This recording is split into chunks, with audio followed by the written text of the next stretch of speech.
प्यारे बच्चों, आप सभी को मेरा सादर नमस्कार। मैं डॉक्टर हरिभजन प्रियदर्शी, प्रवक्ता हिंदी, राजकीय कन्या वरिष्ठ माध्यमिक विद्यालय मलोट, जिला श्री मुक्तसर साहिब, पंजाब। आज 12वीं कक्षा के विद्यार्थियों के हेतु पाठ्यक्रम में निर्धारित गुरु गोविंद सिंह की विभिन्न रचनाएं वर याचना, अकाल स्तुति, सांसारिक नश्वरता व भक्ति भावना लेकर उपस्थित हुआ हूं। प्यारे बच्चों, गुरु गोविंद सिंह सिखों के 10वें गुरु। मैं तो यह मानता हूं कि ये जगत गुरु हैं।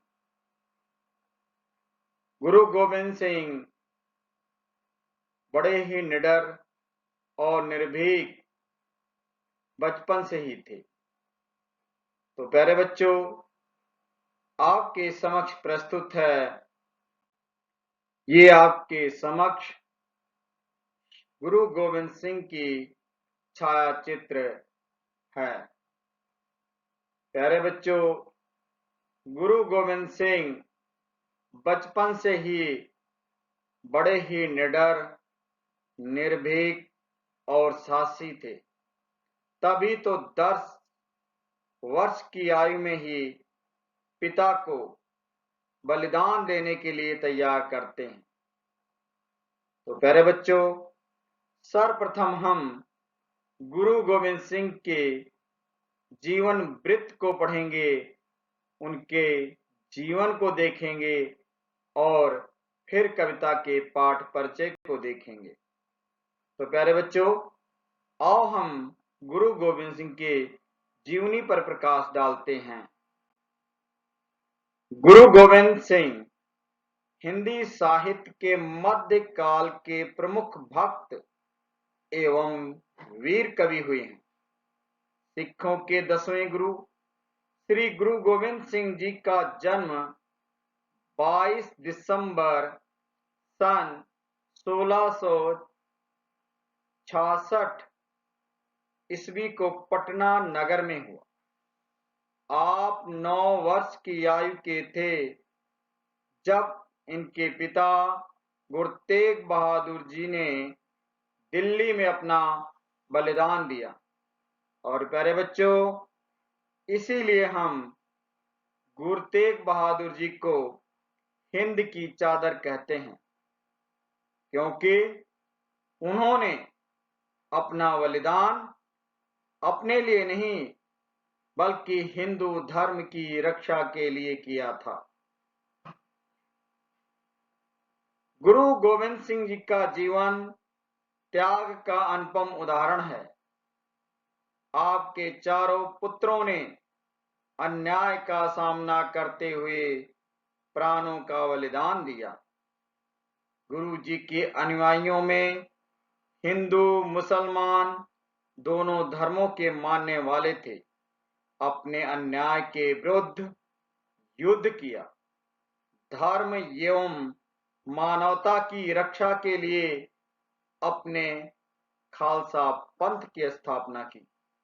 तो प्यारे बच्चों, इस प्रकार हम देखते हैं कि गुरु गोविंद सिंह जी ने जीवन में हमेशा धर्म की रक्षा की है और इसीलिए इन्हें सर्वस्व दानी भी कहा जाता है।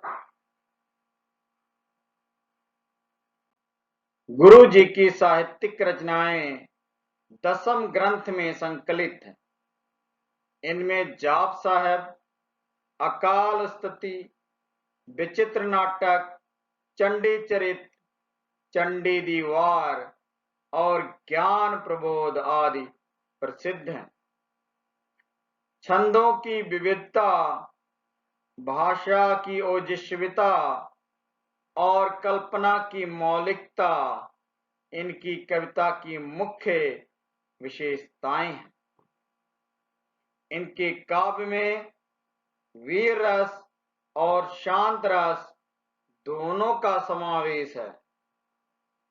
राष्ट्रीय जागरण की कविता में गुरु जी का विशेष स्थान है। गुरु गोविंद सिंह स्वयं तो कवि थे ही, इनके दरबार में 52 कवि भी सुशोभित थे। खेद है कि इन कवियों द्वारा रचित साहित्य का बड़ा भाग युद्ध यात्राओं में सिरसा नदी की भेंट हो गया।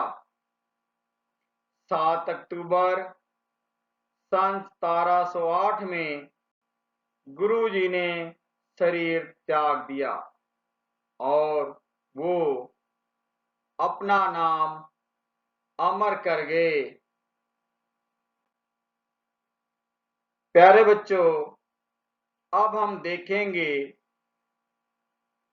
गुरु गोविंद सिंह द्वारा जो विभिन्न रचनाएं हमारे पाठ्यक्रम में संकलित हैं उनका परिचय, ताकि व्याख्या कराते समय आपको सहजता से समझ आ सके। तो देखो प्यारे बच्चों, पाठ परिचय। प्रस्तुत संकलन में गुरु गोविंद सिंह जी के कवित्त एवं सवैये शामिल किए गए हैं। इनमें वर याचना, अकाल स्तुति, सांसारिक नश्वरता व भक्ति भावना प्रकट होती है। वर याचना सवैया गुरु जी का प्रसिद्ध सवैया। इसमें गुरु जी ने शुभ कर्मों के लिए तत्परता से लड़ने व अत्याचार व अन्याय के विरुद्ध अंतिम श्वास तक युद्ध भूमि में ही प्राण अर्पण करने का वर मांगा है। अकाल स्तुति में गुरु जी ने अकाल पुरुष के निर्गुण निराकार रूप का वर्णन किया है। रूप, रंग, जन्म मरण से रहित वह ब्रह्म सृष्टि के कण कण में विद्यमान है। तो प्यारे बच्चों, इस प्रकार हम पढ़ रहे हैं गुरु गोविंद सिंह का संकलन। सांसारिक नश्वरता कविता में गुरु जी ने मानव को संसार के वास्तविक स्वरूप का ज्ञान कराया है। संसार में पद, मान, धन, दौलत, वैभव व ऐश्वर्य क्षणभंगुर है। बड़े बड़े योगी, राजा, महाराजा, योद्धा, बड़े बड़े अभिमानी सभी को एक दिन मिट्टी में मिल जाना है। भक्ति भावना में कवि ने ईश्वर को सरपालक के रूप में काम, क्रोध, लोभ, मोह, सुख, भोग आदि से रहित बताया है। वह प्रभु सृष्टि के हर प्राणी का पोषक है। गुरु जी ने मात्रिक छंद, कवित्त और सवैया का अधिक प्रयोग किया है। वर याचना में वीर रस तथा भक्ति भावना में शांत रस का सुंदर प्रयोग दृष्टाव्य है। भाषा सामान्य है, शैली में प्रवाह है। तो इस प्रकार हमने गुरु गोविंद सिंह की विभिन्न रचनाएं जो प्रस्तुत पाठ में हम पढ़ेंगे आज, उनका संक्षिप्त परिचय, मूल भाव समझा। अब हम एक एक करके उनकी कविताओं का अध्ययन करेंगे। तो चलो प्यारे बच्चों, हम पढ़ते हैं आगे गुरु गोविंद सिंह की रचना। पहली, वर याचना। देखो प्यारे बच्चों, उच्चारण करते हैं हम वर याचना का। देहि शिवा वर मोहि है, शुभ कर मन ते कबहू न टरो, न डरो अरिसो जब जाई लरो, निश्चय करे अपनी जीत करो, निश्चय करे अपनी जीत करो। और सिख हूँ अपने ही मन को, यह लालच हो गुण तो उचरो, गुण तो उचरो। जब आओ की अवध निदान बने, अतही रन में तब जूझ मरो, अतही रन में तब जूझ मरो। प्यारे बच्चों, कठिन शब्दों के अर्थ देखते हैं। शिवा पार ब्रह्म की शक्ति, सिखों शिष्य बनूं, हाउ मैं तौ तेरे, उच्चरों उच्चारण करूं, आव आयु, अवध अवधि, निदान बने पूरी हो जाए, अत ही खूब पूरी तरह। चलो देखो, गुरु गोविंद सिंह जी कहते हैं, हे शिवा आदि शक्ति ब्रह्म शक्ति, मुझे तुम ये वरदान दो कि मैं कभी भी आजीवन शुभ कर्म करने से पीछे ना हटूं, अच्छे कर्म करने से पीछे ना हटूं, ना डरो अरिसो, ना ही मुझे डर लगे अपने शत्रुओं से। कब ना डर लगे? जब जाए लड़ो, जब मैं युद्ध भूमि में लड़ने के लिए जाऊं। निश्चय कर अपनी जीत करूं, और निश्चित रूप से मैं जब युद्ध भूमि में लड़ने के लिए जाऊं तो अपनी जीत हासिल करूं, अर्थात मैं विजय प्राप्त करूं। और सिखूं अपने ही मन को, और मेरी मन की पूर्ण इच्छा है कि मैं आपका ही शिष्य बनूं। यह लालच है और यही लालच भी है मुझे, और इसीलिए मैं हूं गुण तो उच्चरों, आपके गुणों का उच्चारण करता हूं और सदा करता रहूं। जब आओ की अवध निदान बने, जब आओ की बच्चे मतलब क्या होता है? आयु मेरी, अवध समय, उसकी अवधि समय, निदान बने पूरी हो जाए। जब मेरे आयु की अवधि समाप्त होने पर हो, तब मैं ऐसे ना मरूं। कहां जाकर मरूं? अतही रन में तब जूझ मरूं, तब मैं युद्ध भूमि में लड़ते हुए अपने प्राण को त्याग करूं, अर्थात वीर गति को प्राप्त करूं। ऐसा मांग रहे हैं वरदान हमारे गुरु गोविंद सिंह जी। कितनी निडरता से वो सदा मुगलों के अत्याचार का मुकाबला किया। तो प्यारे बच्चों, आप सभी को ये समझ आ गया होगा। अब हम अगले पद पर चलते हैं और देखते हैं। अकाल उस्तति आ गई। अकाल उस्तति में गुरु गोविंद सिंह जी ने उस परमपिता परमात्मा को निर्गुण माना है, निराकार माना है, कोई रूप रंग आकार नहीं है। वो परमपिता परमात्मा ना जन्म लेता है, ना ही वो मरता है। वो उसके रहस्य को जानना बहुत कठिन है, लेकिन वो शुभ कर्मों में लगा रहता है, ऐसा उनका मानना है। यही नहीं, वह कहते हैं जंत्र मंत्र कुछ भी उस आदि पुरुष परमपिता परमात्मा को कोई नहीं जान पाया। हस्त कीट विखे बसे सब ठौर में निराधार। तो प्यारे बच्चों, आओ हम पहले पढ़ते हैं, उच्चारण करते हैं। रूप राग ना रेख रंग ना, जन्म मरण बीन, आदिनाथ अगाध पुरख, सुधर्म करम परवीन। जंत्र मंत्र ना तंत्र जाको, आदि पुरख आपार। हसत कीट बीखे बसे, सब ठौर मैं निराधार।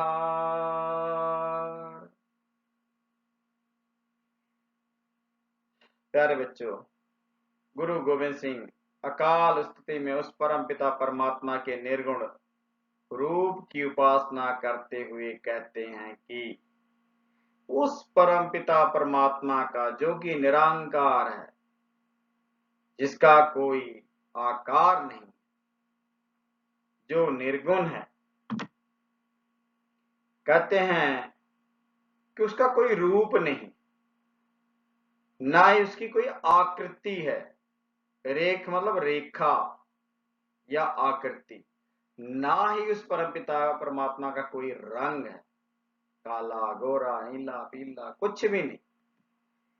ना जन्म, ना वो जन्म लेता है, ना मरण, ना ही मरता है। अर्थात वह परमपिता परमात्मा जन्म मरण से विहीन है, आदिनाथ है। वो नाथों के नाथ हैं। अगाध बहुत गहरा, मतलब उसे रहस्य को जानना उस परमपिता परमात्मा पुरुष के जानना बहुत कठिन है। लेकिन सुधर्म कर्म प्रवीण, लेकिन वो शुभ काम करने में पूरी तरह निपुण है। मतलब वो सभी के लिए शुभ कार्य करता है, अशुभ कार्य नहीं करता। आगे गुरु गोविंद सिंह कहते हैं, जंत्र, कोई भी जंत्र नहीं, कोई मंत्र नहीं, ना ही कोई तांत्रिक विद्या। उस आदि पुरुष परमपिता परमात्मा निर्गुण निरंकार रूप को, जो कि अपार है, विशाल है, आज तक कोई नहीं जान पाया है। लेकिन अगली लाइन में वो कहते हैं, हसत कीट बिखे बसे, सब ठौर मैं निराधार। कहते वो कीट पतंगों के बीच में, बिखे मतलब बीच में निवास करता है। सब ठौर मैं निराधार, कहता मैं निरंकार निर्गुण रूप में वो परमपिता परमात्मा आदि पुरुष छोटी से छोटी वस्तु में भी वास करता है, निवास करता है, उनके बीच में विद्यमान। ऐसा अकाल स्थिति में परमात्मा के निर्गुण रूप की उपासना में कहते हैं गुरु गोविंद सिंह। आगे चलो बेटा, अगला पद हम पढ़ते हैं। क्या है? सांसारिक नश्वरता। क्या बात है, बहुत अच्छा। गुरु गोविंद सिंह जी ने हम सभी को बताया है, भाई मेरे, अरे कुछ नहीं रहे, यहां सब कुछ छोड़कर चले जाना सभी ने। प्यारे बच्चों, जितना मर्जी यश कमा लो, जितना मर्जी अपने राज्य का विस्तार कर लो, संसार नाशवान है, और इस नश्वर संसार में आज तक कोई नहीं रहा है। तो हमारी तुम्हारी क्या औकात? देखो, जोगी जति ब्रह्मचारी, बड़े बड़े छत्रधारी, छत्र ही की छाया कई कोस लो चलते हैं।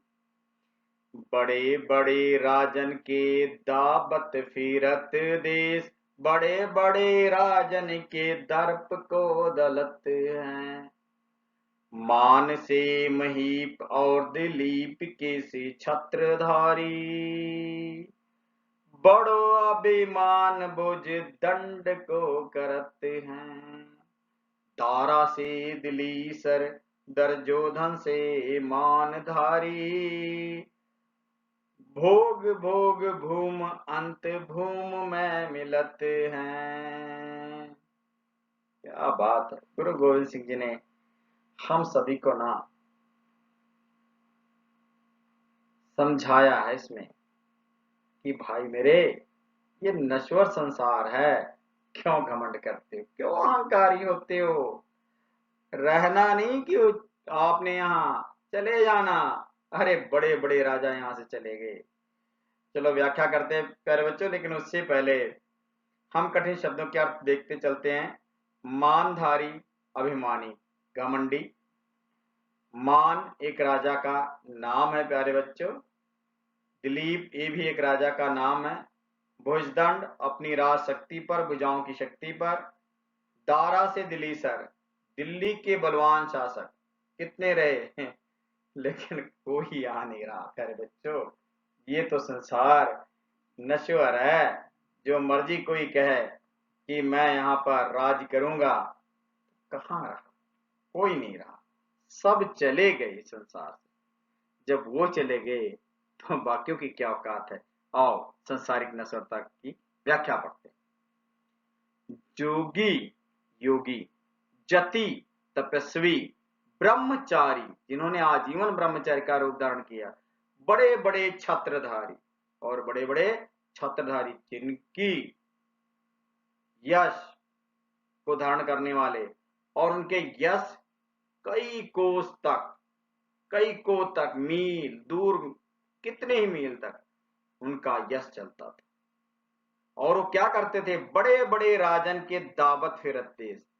और बड़े बड़े राजा क्या करते थे? दूसरों के देश पर कब्जा कर लेते थे। और यही नहीं, कहते बड़े बड़े राजन के दर्प को दलत हैं, और बड़े बड़े राजाओं के दर्प अहंकार को समाप्त कर देते। कहते इस धरती पर मान, महीप सिंह और दिलीप जैसे छत्रधारी यशस्वी राजा आए हैं। बड़ो अभिमान, और उनको अपने अभिमान था भुजदंड पर, लेकिन क्या हुआ? दारा से दिल्ली सर तक है। दुर्योधन, दुर्योधन मतलब दुर्योधन, पांडव, कौरवों के भाई पांडवों से युद्ध किया, क्या हुआ? कुछ नहीं बेटा। ये सभी मान, महीप, दिलीप और दारा, दिलीसर, दुर्योधन भोग भोग भूमंत भूमि में मिलत हैं। सब इसी भूमि में समाहित हो गए, सब नश्वर हो गए, कोई नहीं बचा। तो इसमें हमें बता रहे हैं कि अभिमान मत करो जीवन पर, ना भुजाओं पर, ना अपने यश पर, क्योंकि यह संसार नाशवान है, कोई यहाँ नहीं रहने वाला है। तो हमें शिक्षा दी है गुरु गोविंद सिंह जी कि रहना नहीं देश बेगाना रे। प्यारे बच्चों, गुरु गोविंद सिंह की अंतिम रचना जो हमारे पाठ्यक्रम में है वह है भक्ति भाव। और अब हम भक्ति भावना को पढ़ते हैं। काम न क्रोध न लोभ न मोह, काम न क्रोध न लोभ न मोह, न रोग न शोक न भोग न भय। देहि विहीन सने सबो तन, नेहि बिरकत आगे अक्षय है। जान को देत अजान को देत, जमीन को देत जमान को दे है। काहे को डोलत तुम्हारी सुध, काहे को डोलत तुम्हारी सुधे। सुंदर श्री पद मापत लय हैं, काहे को डोलत तुम्हारी सुध है। सुंदर श्री पद्मा पति लय हैं, सुंदर श्री पद्मा पति लय हैं। चलो प्यारे बच्चों पढ़ते हैं। अगेह का अर्थ होता है प्यारे बच्चों बिना घर का। अज्ञेय का क्या अर्थ होता है? बिना घर के, अच्छे, अक्षय, जो कभी नष्ट ना, जमान इस सृष्टि में। पद्मापति परमात्मा, लक्ष्मीपति भगवान विष्णु। तो आओ हम इसकी करते हैं व्याख्या। गुरु गोविंद सिंह जी कहते हैं प्यारे बच्चों कि वो परम पिता जो परमात्मा है ना, जिसका कोई रूप रंग आकार नहीं, जो निराकार निर्गुण है, वह ना तो काम वासना में लगा हुआ है, क्रोध नहीं करता, लोभ भी नहीं करता, मोह भी नहीं करता, ना किसी प्रकार से रोग से पीड़ित है, ना ही वो भोग करता है और ना ही वो शोक करता है, ना उसे कोई दुख और ना ही भय। डर तो किस बात का होगा प्यारे बच्चों? परमात्मा है। कहते इन सभी से अलग है, काम क्रोध लोभ मोह माया शोक सबसे रहित है, इन सबसे रहित है वो परमपिता परमात्मा। देह विहीन, उसका कोई शरीर नहीं है, बिना शरीर के। सने सबोतन, लेकिन वह सभी को क्या करता? प्रेम करता। नेह बिरकत अगेह अच्छे,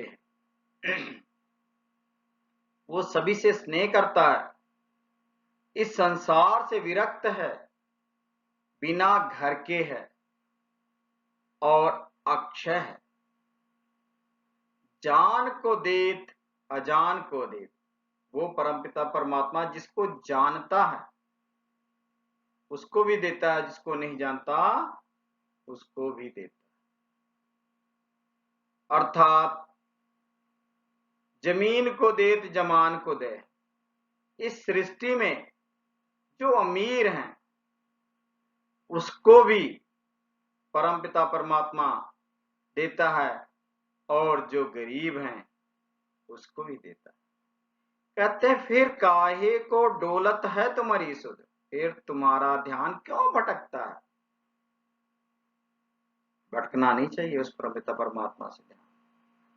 तुम्हारा तो ध्यान रखने वाले साक्षात कमला मतलब लक्ष्मीपति भगवान विष्णु जी हैं।